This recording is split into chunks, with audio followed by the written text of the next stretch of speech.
Salut à tous et bienvenue sur Geeko World. On est le 1er novembre 2024 et on va regarder l'actualité manga et animé du jour. On va se concentrer également sur le Shonen Jump, le Weekly Shonen Magazine. Si vous aimez l'actualité manga et animé, vous êtes vous êtes au bon endroit tout simplement. Et on va donc aller sur X sans perte de temps et on va passer en revue l'actualité du jour. La petite news en rapport avec Fairy Tail, il y a un nouvel artbook qui va sortir. C'est plutôt un artbook amélioré. C'est-à-dire qu'en fait, il va y avoir une compilation des deux précédents artbooks, plus un nouvel artbook, si vous voulez, avec 40 illustrations différentes. Il y aura un peu plus de 400 illustrations au total. Ça sortira le 9 décembre 2024 au Japon. Et je vous invite vraiment, si vous êtes fan du travail d'Hiro Mashima et de Fairy Tail, si l'artbook vous intéresse, allez le précommander. C'est dispo sur CD Japan, sur Amazon Japan, etc. et plein d'autres revendeurs sûrement. Mais ça part sûrement, des fois ça part un peu vite, les artbooks. Donc si vous aimez ce genre de choses, allez-y, foncez, parce que avant d'avoir une rupture de stock ou attendre une publication en France. Il y a l'anime Keijo numéro 8 qui va bénéficier d'un épisode spécial centré sur Oshina. Ça sortira en 2025, il faudra être encore un peu patient. Sinon, ça sera un des gros sujets d'actualité du jour. Il y a Mengo Yoko Yari qui est tout simplement le co-auteur de Oshinoko, donc co-auteur, donc il fait partie du duo de mangaka derrière Oshinoko. Donc au scénario pour Oshinoko, il y a Aka Akasaka qui écrit, et lui en fait il co-réalise le manga en l'illustrant. Voilà, tout simplement. Et bah le mangaka va commencer un tout nouveau manga. Alors un tout nouveau manga qui sera dans un premier temps en one shot intitulé All About Love. Ça sortira au mois de février 2025, pile pour la Saint-Valentin. Je pense que c'est fait exprès, sachant que la Saint-Valentin c'est une fête extrêmement commerciale qui marche beaucoup au Japon, donc ça m'étonne pas. Faut savoir également que dans la majorité du temps, quand un gros artiste se focalise sur une nouvelle œuvre, souvent ça passe par la case one shot, avant de plus tard, peut-être s'il y a le one shot rencontre un petit succès, de passer en sérialisation, donc à savoir un manga sous forme de chapitre. Donc ça sera surveillé, mais c'est déjà intéressant de voir que le mangaka va pas traîner et remblayer directement sur une nouvelle œuvre. Voilà, ce sera sûrement, je pense, une comédie romantique ou un truc comme ça. On verra bien. En tout cas, moi, je suis très fan des dessins de Mengo Yoko Yari, donc sur Oshinoko. Donc, je suis très très curieux de voir ce que ça donnerait sur un autre projet. On va bien sûr surveiller ça de très près. Écoutez, c'est cool pour cet auteur-là, qui sera donc, je le précise encore une fois, donc auteur du manga, mais également scénariste. Vraiment, il aura toutes les facettes. Il n'y a pas de co-auteur annoncé premièrement.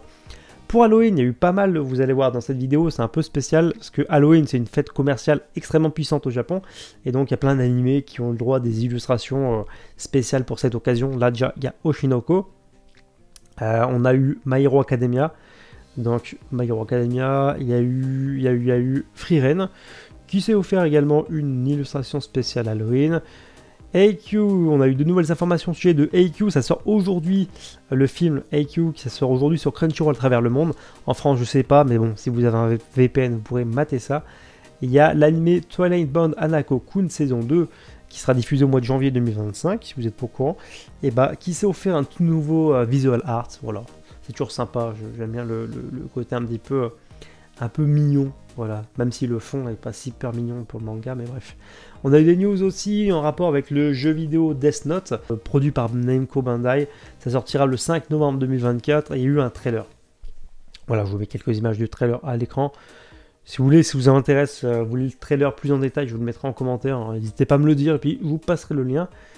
Il y a Mashle qui va avoir le droit à une nouvelle petite sortie, voilà, intitulée Mashle Return. Ça sortira le 1er novembre 2024. Apparemment, c'est un chapitre spécial qui avait déjà été publié dans le Shonen Jump, qui va être édité en numérique. Voilà, rien de bien nouveau, mais ça fait toujours plaisir pour les fans de Mashle. Maintenant que le manga est fini, on va parler de Ultimate Exorcist Kiyoshi, un nouveau manga du Shonen Jump, qui n'est pas forcément en bonne posture en ce moment, mais on va voir si justement ça va lui apporter un boost, cette petette news. Et cette news, c'est tout simplement que le manga est recommandé par Eiichiro Oda.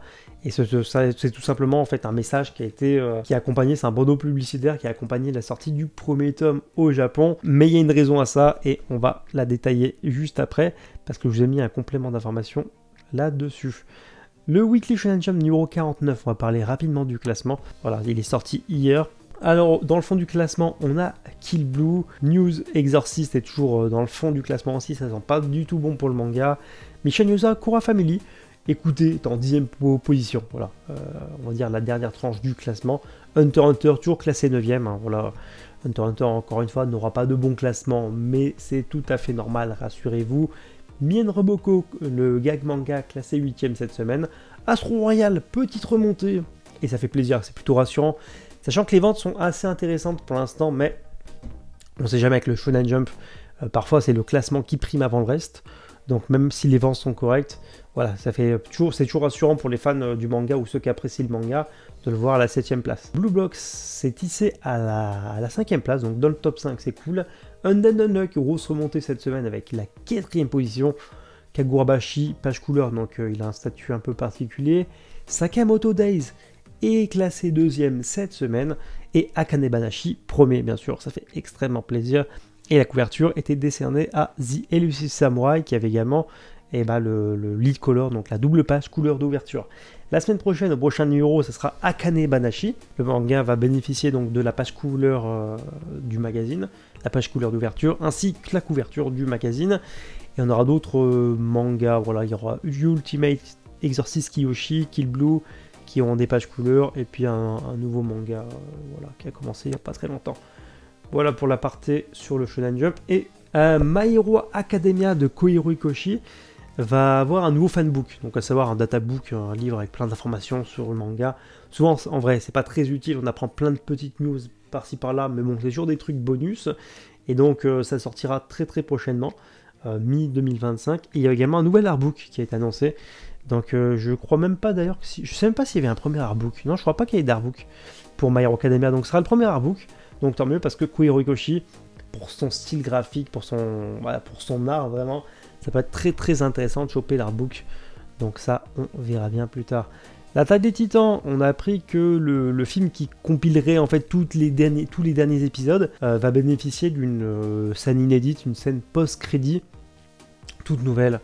Voilà, faut pas s'attendre à un truc de fou, hein, ça peut être une séquence de 30 secondes, une minute, on verra ce que ça donne. Il y a l'anime Kaya-chan Is Not Scary qui va être adapté en animé. Voilà, il y avait déjà une rumeur là-dessus sur l'adaptation du manga, mais ça y est, cette fois c'est officiel. Il va y avoir un animé, donc à surveiller. One Punch Man, voilà, comme de temps en temps en ce moment, bien qu'on n'ait pas de news en rapport avec l'animé, il y a un nouveau poster centré sur Zombie Man qui est sorti. C'est toujours JC Staff derrière le projet.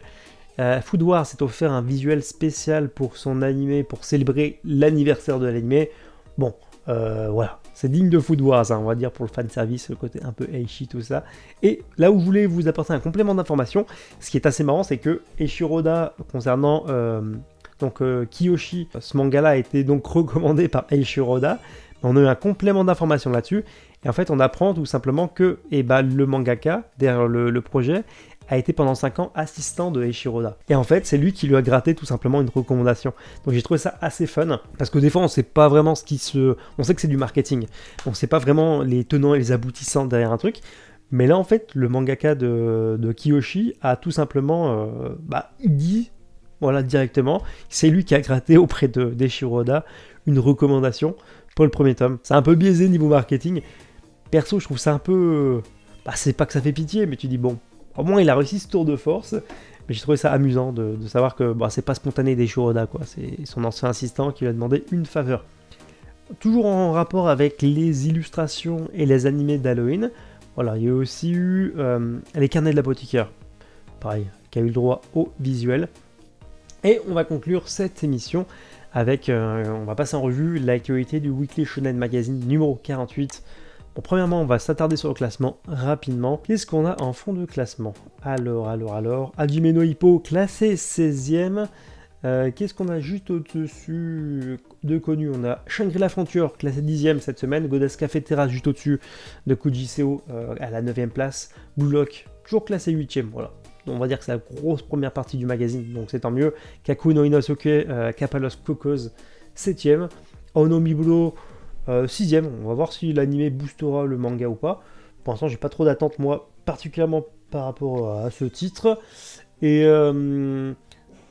Amagami-san, classé 2ème, et Fortnite of the Apocalypse, le spin-off de Seven Deadly Sins, classé à la première place cette semaine du podium. Et sinon, la couverture, donc le lead color, etc., c'était réservé à Kanojo Okareshimasu, qui est actuellement un des plus gros poids lourds du magazine, clairement. Sinon, au prochain numéro, Mayonaka Earth Tune sera donc en couverture, plus les pages couleurs du magazine. Et on va conclure avec ça. A Couple of Cocos, tome 25, déjà 25 tomes pour le manga. Bien que l'intrigue n'avance pas, perso c'est un manga que j'apprécie toujours autant lire, voilà, c'est un petit moment de divertissement à chaque fois. Donc c'est vrai que l'intrigue traîne un petit peu, mais bon, après ça fait partie des mangas sans grosse prétention, que tu prends un peu le plaisir à lire de temps en temps comme ça. Voilà, couverture du tome 25. Écoutez, sur ce, c'est tout ce que j'avais à vous partager. Je vous rappelle que vous pouvez devenir, si vous voulez, membre soutien sur la chaîne. Donc, c'est-à-dire que bientôt, vous aurez des contenus exclusifs très régulièrement. Vous avez le droit à des petits badges, des emojis personnalisés, tout ça. Donc, ça me soutient, c'est cool. Merci d'avance pour ceux qui le feront. Et sur ce, je vous dis à bientôt pour une prochaine vidéo.